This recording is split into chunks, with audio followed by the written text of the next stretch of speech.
What's going on, everybody? Welcome back to day number 14 of our Lessons in Luke Bible study we are doing together.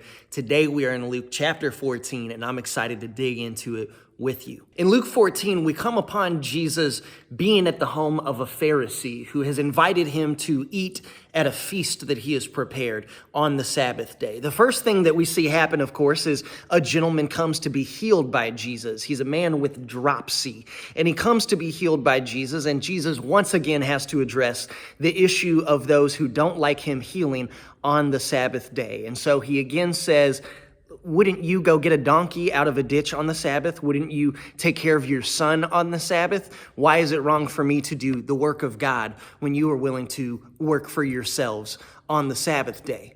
He then notices that many who are at this banquet are trying to sit closer and closer to the Pharisee whose home it is. They're trying to take the places of honor at the table. He begins to address this by saying, when you go to a wedding feast, don't try to take the place of honor, because somebody more honorable than you might show up and you'll get bumped down to the end of the table. Instead, sit yourself in the most humble of places. Sit yourself in the lowliest place so that maybe you'll get moved up, right? So he says, don't think haughtily of yourself. Don't think you deserve anything. Instead, be humble, and maybe, just maybe, you will get moved up in the table. But even if you don't, by taking that place of humility, by recognizing you are not better than anyone else, you'll be satisfied where you're at. And then if you are moved up, it's better. He then goes on to say, and look, when you have these banquets, when you have these big feasts and dinners,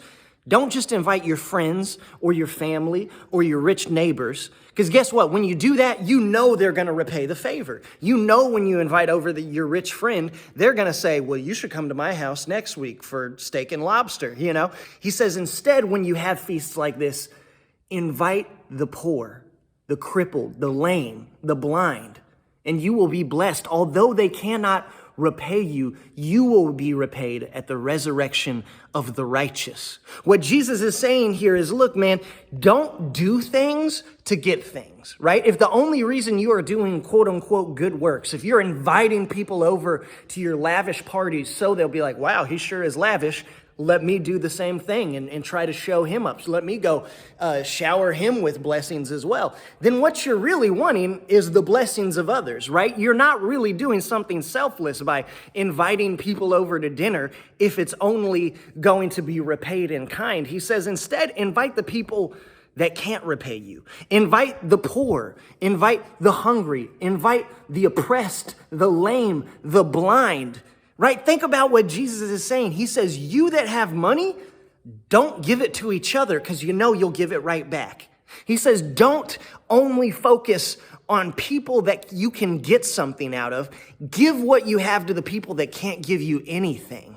All throughout the book of Luke, we've seen Jesus taking care of the poor and the oppressed. We've talked about time and time again how Jesus was focused on those who were outcasts in society. But what Jesus is also doing here is changing the mentality of the world. He says, look, you do things to get things. You are so performance-based. If I do good, I get good. If I give to somebody, I expect something in return. He says, get rid of that mentality, right? You have been blessed by God if you have riches. And if you're not using that to bless other people, then what good is it that you've been blessed at all? If you're not taking the blessings God is giving you and distributing it to other people who need to be blessed as well, then there's going to come a time when you are not going to receive the blessings of God. There's going to come a time when God is going to say, depart from me, I never knew you. Not because he never took care of you on this side of life, but because you were so focused on taking care of yourself, you missed what it was all really about. So many times when we address passages like this, or passages like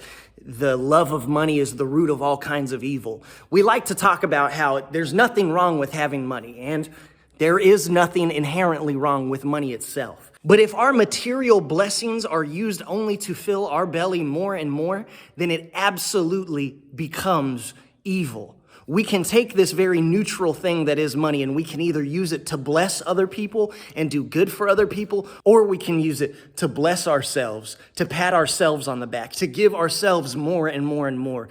And if that's what we do, we've already received our reward on this side of life. Thank you for being with us. Thank you for continuing to do this with us. We are getting closer and closer to Luke 24 every day. And I'm excited, but I'm sad to see this ending already. Maybe we'll keep doing something else like this. I've really enjoyed doing this with you. And so I'm thankful for you. I love you. God loves you. Stay blessed.